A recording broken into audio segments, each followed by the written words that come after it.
दोस्तों, स्वागत है आपका हमारे यूट्यूब चैनल पर। दोस्तों, मैंने एक वीडियो बनाया था कि सॉकेट के दोनों तरफ फेज आ रहा है। उसको आप लोगों ने बहुत पसंद किया था और उसी से रिलेटेड आज मैं 10 एमसीक्यू क्वेश्चन लेके आया हूं। तो आइए शुरू करते हैं। सबसे पहले ये देखिए ये है मेरा वीडियो जिसमें मैंने बनाया था कि सॉकेट के दोनों तरफ मेरा टेस्टर जल रहा है और ये क्यों जल रहा है, इसी से रिलेटेड मैंने वीडियो बनाया था। और अब इसी से रिलेटेड मैं 10 एमसीक्यू क्वेश्चन लेके आया हूँ। तो सबसे पहले मैं शुरू करूँगा। ये देखिए, यहाँ से आप देख सकते हैं मेरे पास ये वीडियो का कुछ क्लिप है, मैं आपको दिखा रहा हूँ। यहाँ पहले देखिए, ये है कि सॉकेट के दोनों तरफ टेस्टर जल रहा है, ये देखिए। और यहाँ पे उसी वीडियो का ये क्लिप है, ये देखिए। यहाँ पे आप देख रहे हैं कि मैं टेस्टर को पहले राइट साइड में लगाऊंगा, ये देखिए यहाँ भी टेस्टर जल रहा है। और अब मैं टेस्टर को लेफ्ट साइड में डालूंगा, ये देखिए यहाँ भी मेरा टेस्टर जल रहा है। तो इसी से रिलेटेड ये चीज़ें कैसे मैंने सॉर्ट किया था वो भी दिखाया था। और इसी से अब मैं एमसीक्यू शुरू करने वाला हूँ। तो इससे मैं 10 एमसीक्यू बनाऊंगा, इससे आपकी सारी क्लियर हो जाएगा क्लियर। तो आइए शुरू करते हैं सवाल। तो सबसे पहले शुरुआत करते हैं। ये देखिए सवाल नंबर 1 है, अगर सॉकेट के दोनों क्षेत्र में टेस्टर जल रहा है तो इसका मुख्य कारण क्या है। यहाँ जैसे कि आप देख पा रहे हैं फोटो में, इधर भी टेस्टर जल रहा है और इधर भी टेस्टर जल रहा है। तो आइए इसका ऑप्शन देखते हैं। और इसका ऑप्शन कुछ इस तरह का, ये देखिए, फेज वायर शॉर्ट है, न्यूट्रल वायर कहीं से कटा गया है। तो इसका सही जवाब है बी नंबर कि न्यूट्रल वायर कहीं से कट गया है। ये देखिए, न्यूट्रल वायर का कटना इसका सही जवाब। यहाँ पे इसका एक्सप्लेनेशन आप देख सकते हैं। यहाँ देखिए, सर्किट पूरा होने पर न्यूट्रल होना जरूरी है, न्यूट्रल नहीं रहने से होता है। आइए दूसरा सवाल, टेस्टर का दोनों तरफ जलना असल में क्या दर्शाता है। टेस्टर का दोनों पॉइंट में जलना आखिर क्या दर्शा रहा है। यहाँ पे जैसे कि आप फोटो देख पा रहे हैं, यहाँ देखिए दोनों साइड टेस्टर मेरा जल रहा है। ये क्या दर्शाता है कि हुआ क्या है। तो इसका सही जवाब है कि न्यूट्रल पॉइंट पर रिटर्न फेज आ रहा है। यहाँ देखिए बी है इसका सही जवाब। और यहाँ से आप इसका एक्सप्लेनेशन भी देख सकते हैं कि जब न्यूट्रल कटा हो और इसे कमरे में बल्ब या चालू हो। नंबर 3,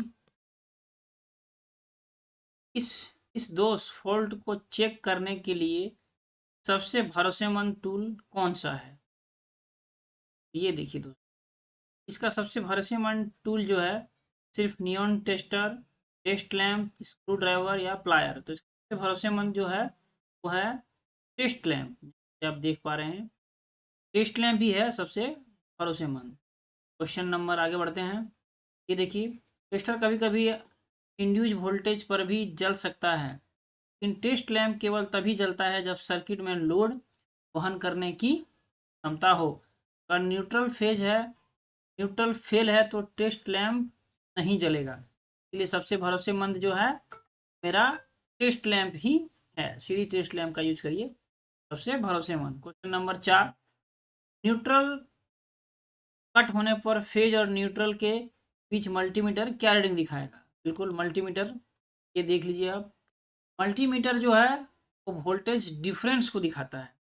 अगर न्यूट्रल कट गया है 230 इधर रहेगा तो 230 उधर भी रहेगा। यानी इसका ऑप्शन देखिए 230, 440, 0 वोल्ट और 1000 वोल्ट। इसका सही जवाब है 0 वोल्ट। ये देखिए 0 वोल्ट, मल्टीमीटर 0 वोल्ट दर्शाएगा। क्यों?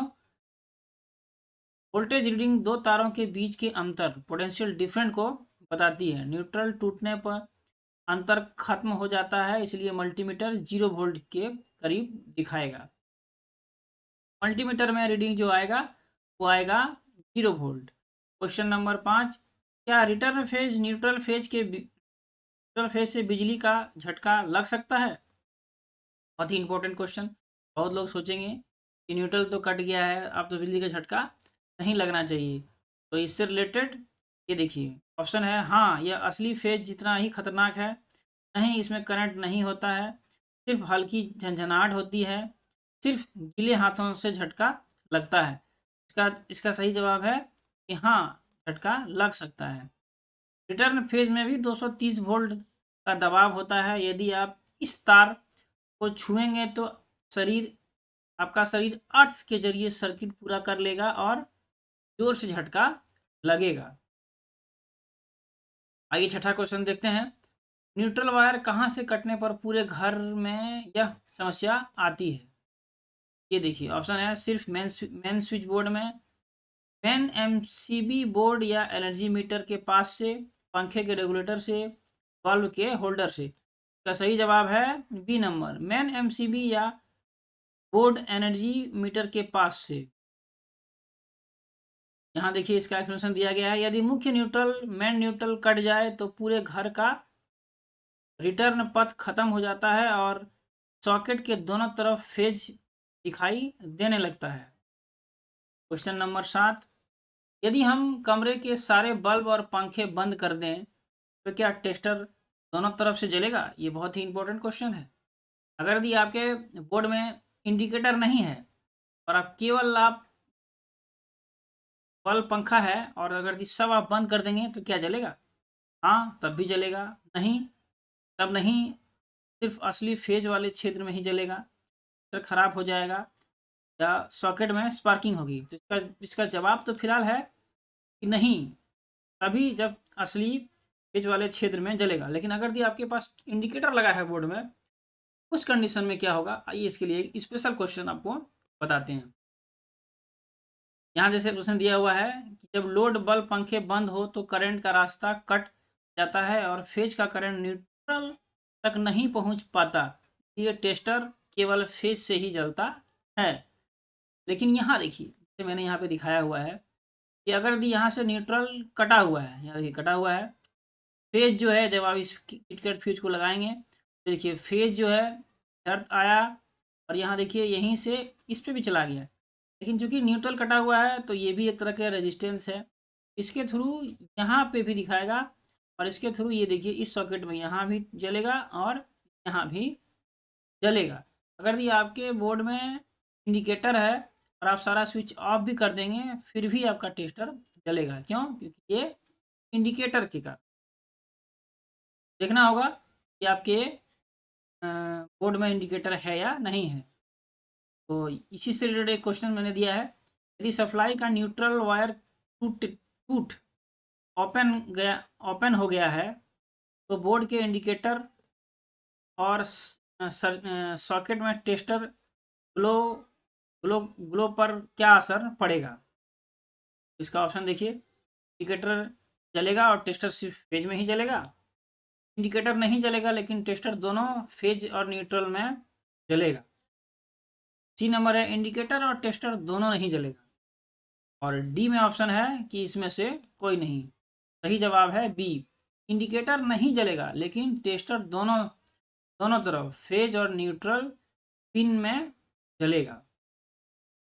आइए आठवां क्वेश्चन, भारतीय मानक आईएसआई के अनुसार सिंगल फेज सप्लाई में न्यूट्रल तार का रंग क्या होता है? Important question. लाल, हरा, काला, पीला। तो इसका सही जवाब है काला। यहाँ देखिए, जैसे कि आप देख पा रहे हैं, ये देखिए न्यूट्रल यहाँ से इस पे जा रहा है और ये है आपका ब्लैक। पेज के लिए आप रेड यूज कर सकते हैं, येलो भी यूज कर सकते हैं और ब्लू भी यूज कर सकते हैं। अर्थिंग के लिए ये ग्रीन था। तो ये है उसका कुछ एक्सप्लेनेशन। कलर कोडिंग के अनुसार फेज के लिए लाल या पीला, नीला, थ्री फेज के लिए कुछ भी यूज कर सकते हैं। न्यूट्रल के लिए काला और अर्थिंग के लिए हरे रंग का इस्तेमाल होता है, जैसे कि आप यहाँ पे देख पा रहे हैं। नौवां सवाल है, क्या अर्थिंग वायर को न्यूट्रल की जगह इस्तेमाल किया करना सही रहेगा? बहुत लोग सोचते हैं कि अगर न्यूट्रल कट गया है तो अर्थिंग की जगह करना चाहिए। प्लांट में इसका जवाब है, मैं आपको दूंगा। ऑप्शन है हाँ, वोल्टेज बढ़ जाता है, नहीं, यह सुरक्षा के लिए खतरनाक है और गैरकानूनी है, हाँ, बिजली का बिल कम आता है, सिर्फ लो वोल्टेज का उपकरण के लिए सही है। इसका जवाब है नहीं, नहीं, यह सुरक्षा के लिए खतरनाक है और गैर कानूनी है। यहाँ देखिए इसका एक्सप्लेनेशन दिया हुआ है। अर्थिंग सुरक्षा के लिए है, इसे न्यूट्रल की तरह इस्तेमाल करने पर उपकरण की बॉडी में करंट आ सकता है और किसी को भी जानलेवा झटका लग सकता है, तो नहीं करना चाहिए। और आज का आखिरी सवाल, सॉकेट सॉकेट में न्यूट्रल की समस्या मिलने पर पहला कदम क्या करना चाहिए? बिल्कुल बहुत इंपॉर्टेंट क्वेश्चन है। सॉकेट सॉकेट बदल देना चाहिए, मेन स्विच ऑफ करके न्यूट्रल कनेक्शन की टाइटनेस चेक करनी चाहिए, फेज वायर को हटा देना चाहिए, अर्थिंग को न्यूट्रल से जोड़ देना चाहिए। तो इसका सही जवाब है बी वाला। मेन स्विच ऑफ करके न्यूट्रल कनेक्शन को टाइटनेस चेक करें और न्यूट्रल वायर चेक करें। दोस्तों, ये था कुछ इंपॉर्टेंट 10 सवाल। आई होप आपको अच्छा लगा होगा। इसके रिलेटेड मैंने वीडियो भी बनाया है, अगर आपको वीडियो देखना है दोबारा तो देख सकते हैं। जैसे कि यहाँ दिया हुआ है, बिजली के काम में सुरक्षा पहले है, हमेशा सप्लाई बंद करके ही लूज कनेक्शन या टूटे हुए तार को पहचान करनी चाहिए। दोस्तों, इस तरह का एमसीक्यू आपको अच्छा लग रहा है, लाइक और सब्सक्राइब कीजिए। मैं इसी तरह का वीडियो लाता रहूँगा। और आपको वीडियो देखना है, एंड स्क्रीन पे मैं दे देता हूँ, आप जाके ये वाला वीडियो देख सकते हैं। आप लोगों ने काफ़ी अच्छा किया था। नेक्स्ट वीडियो में, तब तक के लिए धन्यवाद।